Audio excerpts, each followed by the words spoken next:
সুচিকিৎসা, পুনর্বাসন সহ ৭ দফা দাবিতে রাজধানীর শ্যামলী মোড় অবরোধ করেছেন জুলাই গণঅভ্যুত্থানে আহতরা। গতকাল রাতের পর আজ বেলা 11:30টার দিকে শ্যামলীর সড়কে অবস্থান নেন তারা। এতে মিরপুর ও আশপাশের সড়কে যান চলাচল বন্ধ হয়ে যায়। জুলাই আন্দোলনে আহতদের অভিযোগ, বর্তমান সরকার বারবার আশ্বাস দিয়ে সুচিকিৎসা ব্যবস্থা করেনি। ঢাকার বিভিন্ন হাসপাতালে যারা চিকিৎসাধীন তারা পদে পদে ভোগান্তি ও অবহেলার শিকার হচ্ছেন। পুনর্বাসন তো দূরের কথা, তাদের খোঁজও নিচ্ছে না কেউ। এমন বাস্তবতায় নিজেদের স্বীকৃতি ও পুনর্বাসন সহ ৭ দফা দাবিতে সড়কে তাদের এই অবস্থান। একই সঙ্গে জুলাই আন্দোলনে যারা নির্বিচারে গুলি চালিয়েছে তাদের বিচারের মুখোমুখি করার দাবিও তাদের। দাবি আদায় না হওয়া পর্যন্ত সড়ক ছাড়বেন না বলেও হুঁশিয়ারি দিয়েছেন তারা। আশ্বাস দিয়েছিল ৫-৭টা দাবি তারা মাইনে নিয়েছিল। ৩১শে ডিসেম্বরের ভিতরে এগুলা সম্পূর্ণ বাস্তবায়ন করার কথা ছিল। সেখানে সেই ৩১শে ডিসেম্বর চলে গেছে, ৩১শে জানুয়ারি চলে গেছে, এখন পর্যন্ত তারা কোনো প্রতিশ্রুতি দিচ্ছে না আমাদেরকে। বলে বর্তমান যে লাইফটা আছে এটা আল্লাহ পাক রব্বুল আলামিনের এটা বোনাস লাইফ নিয়ে বাইসা আছি।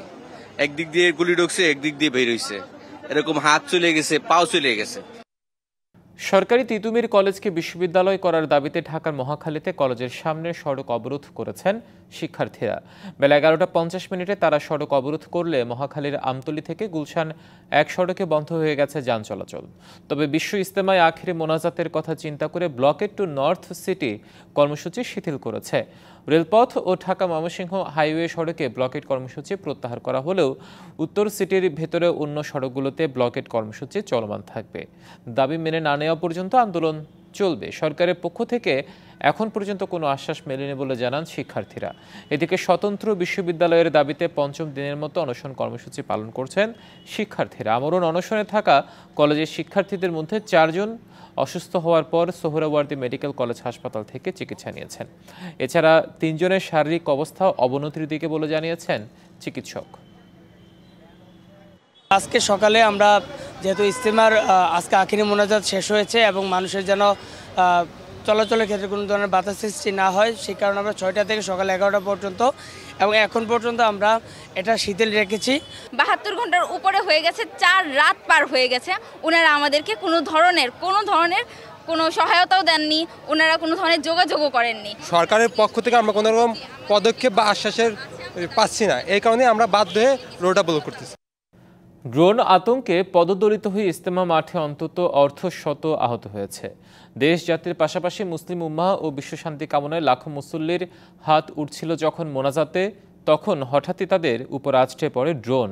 আতঙ্কিত হয় ছুটোছুটিতে অনেকে আহত হন এবং তুরাক্তির ৫৮তম বিশ্ব ইজতেমার প্রথম পর্বের প্রথম ধাপ শেষ হয়েছে আজ সেই মোনাজাতের মধ্য দিয়ে। আখিরি মোনাজাত পরিচালনা করেন মাওলানা জুবাইর আহমেদ।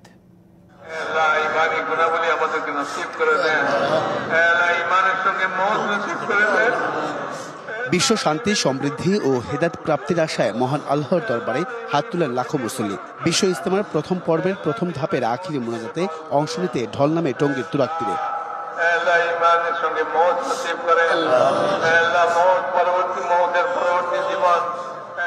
সকাল ৯:১১ শুরু হওয়া মোনাজাত পরিচালনা করেন মাওলানা জুবাইর আহমেদ।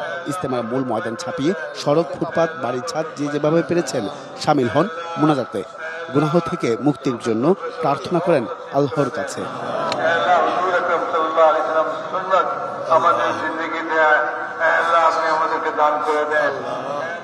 এর আগে রবিবার ফজরের নামাজের পর থেকে ময়দানমুখী হন মুসল্লিরা। আলো ফুটতেই ভিড় বাড়ে মহাসড়কে। রেল, সড়ক কিংবা হেঁটে বিভিন্ন অঞ্চল থেকে তুরাগ নদের তীরে জড়ো হন মুসল্লিরা। তারা জানান, ধর্মীয় মূল্যবোধ জাগ্রত করতে ও গুনাহ মাফের আশায় ইজতেমা ময়দানে এসেছেন তারা। দেশ ও জাতির জন্য মঙ্গল কামনা করেছি, যাতে আমাদের এই দেশে সবাই ঐক্যবদ্ধভাবে, শান্তিপূর্ণভাবে আমাদের এই দেশটা যেন পরিচালিত হয়, এটাই আমাদের চাওয়া ছিল। আল্লাহ তাআলার সমস্ত হুকুম মেনে আমরা যেন ওই জান্নাতমুখী হতে পারি। আলহামদুলিল্লাহ, আমরা এই ইজতেমা আসাতে অত্যন্ত খুশি হয়েছি যে আমরা এই আলোচনা থেকে পেয়েছি যে আমাদের ইমানকে মজবুত করতে হবে, শক্তিশালী করতে হবে। এটা আল্লাহর একটা বিশেষ রহমত, আল্লাহর কাছে আমরা শুকরিগুজার করি। তো আল্লাহ যেন আমাদের দেশকে সুন্দরভাবে প্রতিষ্ঠিত করে এবং আমাদের ইসলামকে যেন ঠিকমতো আমরা প্রতিষ্ঠিত করতে পারি, সেই জন্য আমরা দোয়া করেছি। আল্লাহ তাআলা ওনাদের এই মেহনতকে যেন কবুলের মঞ্জুর করে। এদিন ফজরের নামাজ আদায় করে হেদায়েতে বয়ান আর ২৬ মিনিটের আখিরের মোনাজাতে শেষ হয় প্রথম পর্বের প্রথম ধাপের বিশ্ব ইজতেমা। এরপর ৩রা ফেব্রুয়ারি শুরু দ্বিতীয় ধাপের ইজতেমা। এতে অংশ নেবেন ২২ জেলা ও ঢাকার বাকি অংশের মানুষ। দ্বিতীয় ধাপের আখিরি মোনাজাত হবে ৫ই ফেব্রুয়ারি। দ্বিতীয় পর্বে মাওলানা সাতপন্থীদের ইজতেমা শুরু ১৪ই ফেব্রুয়ারি আর আখিরি মোনাজাত ১৬ ফেব্রুয়ারি।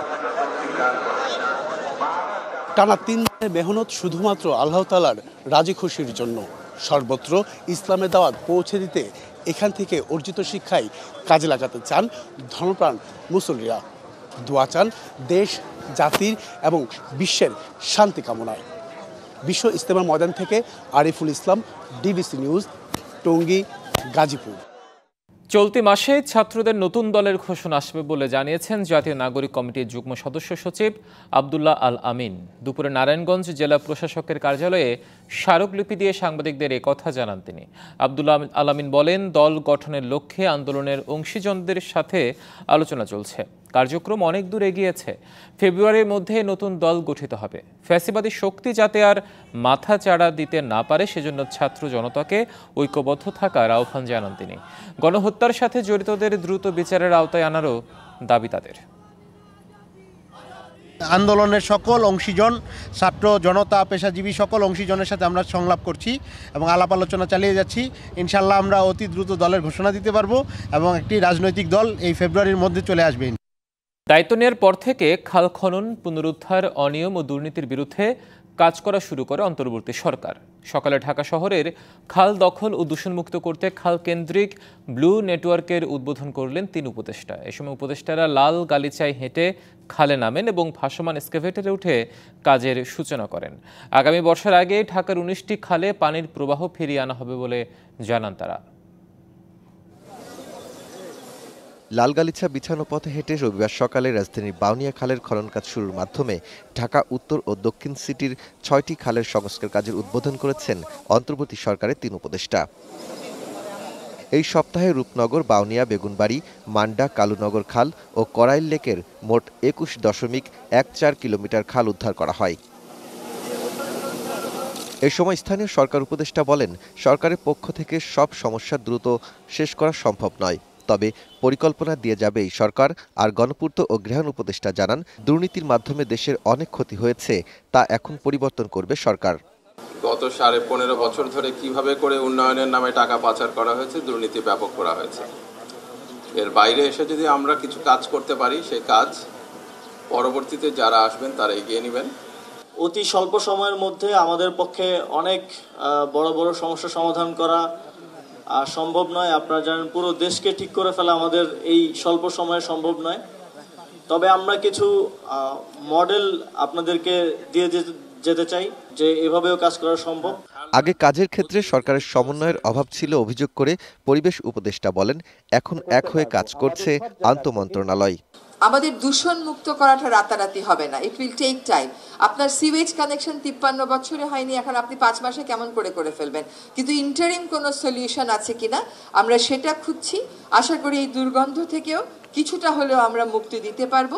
আসন্ন বাজেটের আগে রাজধানীর ৬টি খাল পুরোপুরি উদ্ধারের কথাও বললেন উপদেষ্টারা। Daud Khan, DBC news, Dhaka. সাবেক প্রধানমন্ত্রী শেখ হাসিনার বোনের মেয়ে ও যুক্তরাজ্যের সাবেক নগর বিষয়ক মন্ত্রী টিউলিপ সিদ্দিকের বিরুদ্ধে দুর্নীতির অভিযোগের তদন্ত শুরু করেছে দেশটির গোয়েন্দা সংস্থা ন্যাশনাল ক্রাইম এজেন্সি। টিউলিপের বিরুদ্ধে দুর্নীতির তথ্য সংগ্রহ করতে গেল মাসে বাংলাদেশ সফর করেন সংস্থাটির কর্মকর্তারা।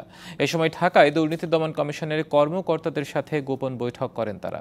ব্রিটিশ গণমাধ্যম দ্য মেল অন সানডের এক প্রতিবেদনে উঠে এসেছে এ তথ্য।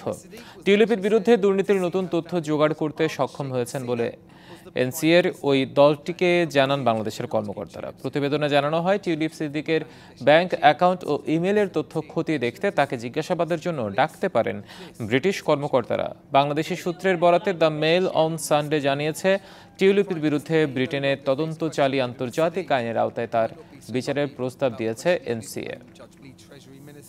জাতীয় ক্রিকেট দলের নির্বাচকের পদ থেকে সরে দাঁড়ালেন হান্নান সরকার।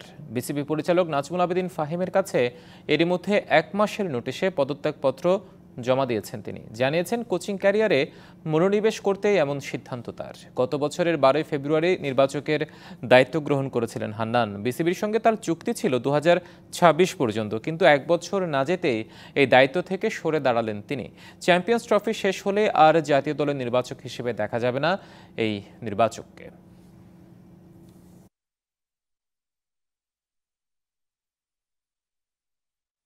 আমি সবসময় পজিটিভ ভাইবই পেয়েছি এবং সাপোর্টও পেয়েছি। আমি যখনই কোনো মিটিং অ্যাটেন্ড করেছি আমি আমার মনের যে মানে ভিতরের কথা আমি সবসময় ওপেনলি বলার চেষ্টা করছি। আমি আসলে বোর্ডের সাপোর্ট সবসময় পেয়েছি, এখনও পাচ্ছিলাম, বাট আমি এখনও বোর্ডের সাপোর্ট পেতে চাই। যদি কোচিং করাতে চাই আমি চাই বোর্ডের সঙ্গে কাজ করার ব্যাপারে ইন্টারেস্টেড। যদি বোর্ড মনে করে আমাকে দিয়ে কোচিং ক্রিকেট বোর্ডে রাখা সম্ভব বা কাজ করা সম্ভব সেটা থাকবে। সংবাদ এই ছিল এখনকার মতো। ডিবিসি নিউজের সংবাদগুলো পড়তে ভিজিট করুন dbcnews.tv আর ভিজিট করুন ডিবিসি নিউজের ফেসবুক পেজ এবং ইউটিউব চ্যানেল। সঙ্গেই থাকুন।